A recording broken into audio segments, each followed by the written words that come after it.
Well, hello, ladies and gentlemen. It's that time of the month again. It's Clockwork Empires has released its latest release to the stable branch, and in fact, they also squeaked in a hotfix before I had a chance to record this. So, if you look in the top right here, just on top of the mini map, you'll see that we're now up to Beta 54A. That's right. At this point, Gaslamp Games has been working on Clockwork Empires, or it's been in early access, I guess, about 2 years, and they've been working on it some time before that. And for those of you new to this series, I just take a look at the new stable branch release every month, and we talk about the new stuff and what's happening and how it affects gameplay. And someone is having an ominous dream in the colony. Cordelia Floodworth. Meh. They should probably exercise more. For those new to the game, that's actually an event that affects the personality and happiness of the colonist in question, which further affects their ability to work, but I'm getting ahead of myself. So, what's new with Beta 54? Well, there were a couple of things I'll mention right off the bat. First off, though, unfortunately I won't be able to show them to you, and I'll explain that in a second. Actually, I might as well explain it now. So what I typically do on episode 1 of each playthrough, or each look at the stable branch revision, is to play a couple of hours into it, at which point the colony is in reasonably good shape, and I can show you, if there have been UI changes, that sort of thing. Unfortunately, I ran into some issues on this playthrough, all not technical issues like flaming colonist killing most of my overseers. So you can see the town is reasonably advanced. I've got the kitchen and the ceramics workshop and the carpentry all up and running, but I have only 3 work crews because I only have 3 overseers. And what happened was I had the meteor impact arc, which in turn woke up some Obeliskians, one of whom set fire to an overseer, who then ran flaming back into town, where both the Obeliskian and the flaming overseer killed approximately half the population of the town, which is why now I have several workshops that are standing idle because I don't have the supervisors to oversee their production. And that's the reason why I cannot show you how a mine works. But I'll describe it to you, and then when I play through this revision, hopefully I'll be able to demonstrate it for you. For those of you who've been playing, most of the changes were also present in the previous revisioned experimental branch releases. So Beta 53C, for instance, the one right before this, had the full implementation of the mine system and everything. So how do the new mines work? Well, more to the point, how did the old mines work? The old mines, you'd plunk down a building. I'll just demonstrate here. Oh, and these are new, by the way. A little bit of tweaking to the UI. So buildings that you can build have been broken into categories. So they're all still there, and in fact there are a couple of new ones, like the Training Academy, I'll get to that, but they're just broken into these handy submenus. So, let's say you want to build a mine, and I say build a mine here. This won't be completed in the scope of this video. And then you put a mine shaft here, and you put a door here, and then you have workers, and you assign a worker, etc., etc. Normally that would be it. You build the mine and your workers go into it and dig up whatever. The resources that a mine produces are determined by its location on the map, but by and large you would just ignore the mine. There's a little counter in the mine interface that would indicate how deep you mined, and that related to how long the mine had been in operation, but by and large it made no difference. That is no longer the case. So with the new mine shafts, there's an interface that indicates once again how deeply you have dug. However, they're similar to the barracks interface, which I believe is a barracks, which has additional buttons now, which let you pick the functions of the mine. The mine can now concentrate on digging deeper or digging more slowly but at a stratum. So depths to which you dig are broken into strata.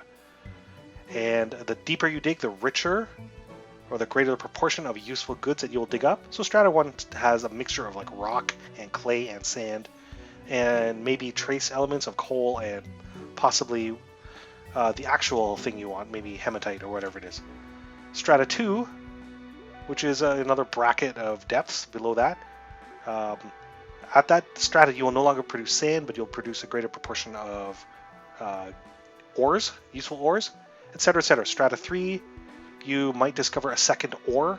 Strata 4, you start digging up like those radioactive blocks, all of which is pretty cool. So you can concentrate on. Oh, and Strata 5 has like 5 question marks as a likely product of your mine. So you can decide for yourself what you want your mine to produce. If you need sand because you need glass or something, you can just concentrate on digging up Strata 1 and 2, for instance. Or whatever. Oh, got new overseers. Thank you. As we can see here, I thought we had a new overseer. Right. Anyway, so that's the new mine interface.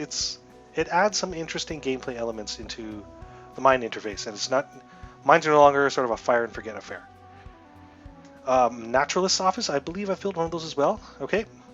Naturalist offices now offer some more interactivity. Again, prior to this revision, Naturalist offices were just completely non-interactive, and now you can set jobs for your Naturalists. You can have them hunt. In fact, they are the only colonists who will hunt now. So I know there's been some flip-flopping on this issue. Most recently, just your regular unskilled colonists could also hunt, and then prior to that, only prior to that there were some weapon revisions, and only colonists with weapons could hunt. So at this stage in the game now, Naturalists are your best bet as hunters, provided you do not have them set to mineral surveying or scouting, which, as you can imagine, mineral surveying emphasizes having them survey or scout out these little golden pips to reveal to you, the player, what a mine in that location would produce, and scouting concentrates on revealing areas of the minimap. So I'll direct your attention to the top right of the screen. On the minimap, areas that you have not yet visited or never even seen once are black. Areas in which your characters have wandered but no longer maintain line of sight are this darker gray. And areas in which you have active colonists who are actively looking at things is the very lightest color, and those white dots generally they represent colonists, but also they represent things like fishmen, obeliskians, and filthy foreigners. So that's a bit more functionality added onto the Naturalist office. Same goes for the public house, which again I have not built. More functions related to their intimate operations. So whether or not they're stockpiling booze, what sort of booze they're providing, that sort of thing. And I said we would get back to this. The Training Academy, which again you can build, although it's a very high level building. As you'll note, it requires both brick and lacquered planks. So of course you can't build it before you build the chemical works, etc., etc. The colony will probably be quite far along before you build one of these. The Training Academy lets you assign overseers there, not to operate it, but instead to train skills.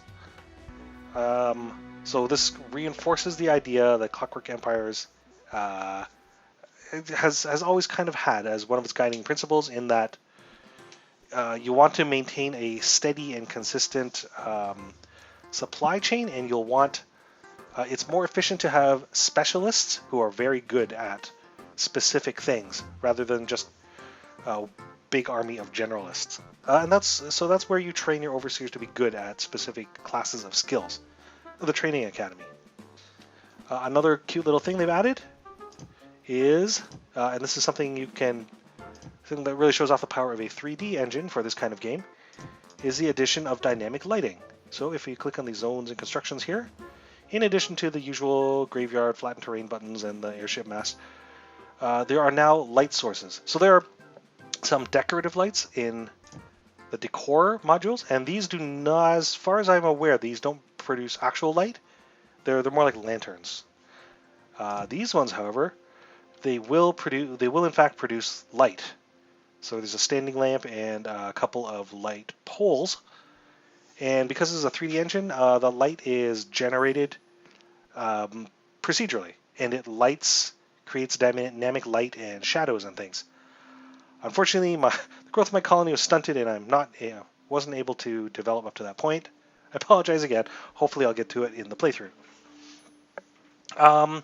So as we can see, there were a bunch of UI improvements, particularly when we are, as soon as this autosave concludes, if I click on a house, you'll now be able to see that it's a bit easy. Well, first of all, I guess, if I mouse over the population ticker, it provides more information as to the breakdown of my population, how long my food stockpiles will keep everyone. Gives me a numerical tally of the specialists. If I click on that button, I actually have a summary of everyone's moods and who is active and who is not, as you can see by the size of these manila tabs. And if I mouse over these mood icons, the actual breakdown for the factors involved in determining their personalities is now available at a glance, which is great. I can now glance at the population summary, and I can see, for instance, safety is a prevailing concern among a great number of my colonists. And after that, I'd say work conditions are the next highest contributor to everyone being angry and grumpy. I'm not surprised. Oh, here's a new event. Gideon Nipper has descended into despair. He will not work until he's recovered. Right? Here's a consequence for him being just sad all the time. The greatest contributor to his being sad is that he's not eating well. I'm not surprised. This colony is like limping along on its last legs. I've had fishmen attacks, and of course I lost half the colonists, and I had to shut down the workforce. Anyway, I won't. All in good fun. Yeah, so that's a bunch of UI improvements. If I click on a workshop, it's actually easier now to assign workers or overseers to be responsible for the workshops. At a glance, you'll see the colonist assignation button now displays, in addition to the name of a prospective overseer, also where they might currently be employed, and also a quick summary of their highest relevant skill. So because I clicked on the kitchen, it shows the highest cooking skill of everyone I'm looking at, and I can make a decision on that basis. Other things I have not yet seen, there's a game over screen. I don't know when that happens. I assume when everyone in your colony, so when the population of your colony reaches 0, there's now a game over screen. I haven't seen it. Maybe I will one day. And then there's one final item in the major patch note changes that simply says The Larch. I have no idea what that means. There might be a Monty Python reference in the famous Monty Python Lumberjack song. That's one of the trees the lumberjack lists off at the beginning of the song. It's probably not important. There have been more event arcs, and as you might be able to tell from the banner art in the update, the Inspector event has been added. So now the Empire will occasionally send supernatural or eldritch inspectors to poke around town and make sure there are no, cultish goings on. Oh, and here's a world event, Battle with Novorus Imperia. It just means our relations with the Novorus have probably declined. Yes, so the Inspector event arc, it seems, as far as I can tell, happens randomly. They will investigate the town, and they will be very unhappy if they discover cultists or cult shrines. When this happened to me, I was actually under attack by fish people. So, of course, the fish people are, they're contrary to the core values of the Cog Empire, and so the Inspector Corps shot and killed the fish person, which I quite appreciated. Yeah, so those are the big additions for this month. Again, there's always a swath of bug fixes and refinements. One thing, the second most recent blog post mentioned some optimizations, runtime optimizations, or basically tweaks that should make the game run better. They related to how the colony or a colonist in particular locates a thing. Say a colonist wants food, so he probably wants to locate the nearest steak. You might think this is not too complicated a task, given that the entire map is divided into squares, but of course there's no the way it was originally, or the way it was set up prior to this particular revision, was that it was very sort of resource intensive and not really efficient. And so the second most recent blog post, which I recommend you go read if sort of the technical underbelly of this sort of thing is interesting to you. If you should go read that blog post in which it is mentioned that you can conceptually divide the map into quadrants, or like picture a square map and then divide it into 9 squares.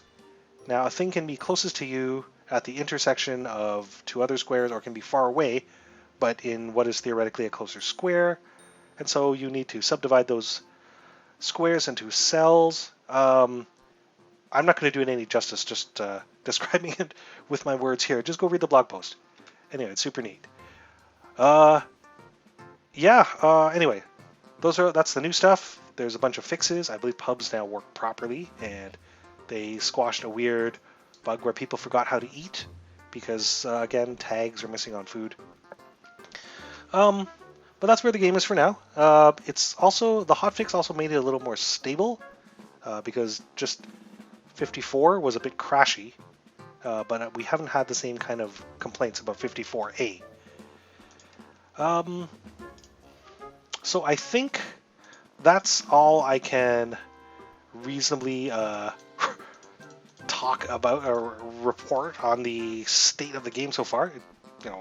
It's getting bigger and better, and systems are they're working a bit better. There have been some revisions to the Upkeep Chest system in that prior to this revision, a building that was not kept up or maintained with enough chests would just stop working altogether. All the modules would break and then you wouldn't get to use it. This was leading to some issues where, of course, it was impossible to produce enough chests to fix that situation. So now, a workshop whose modules have all broken and which requires repair will still produce things, just very, very slowly instead of not at all, which solves one problem. And of course, the Upkeep Chest system is still being evaluated and balanced and so on. And if you have an opinion on the Upkeep Chest system, because it seems to have become a bit contentious, please let the developers know how you feel about it, either on the official forums or in the Steam discussion area. Leave your feedback there. The developers will read everything people write, and I'm sure they're very eager to hear your opinions on the Upkeep Chests. I think all the more interesting things I can actually show you in subsequent episodes when I actually play through. So, I'm going to wrap up this month's look at Clockwork Empires.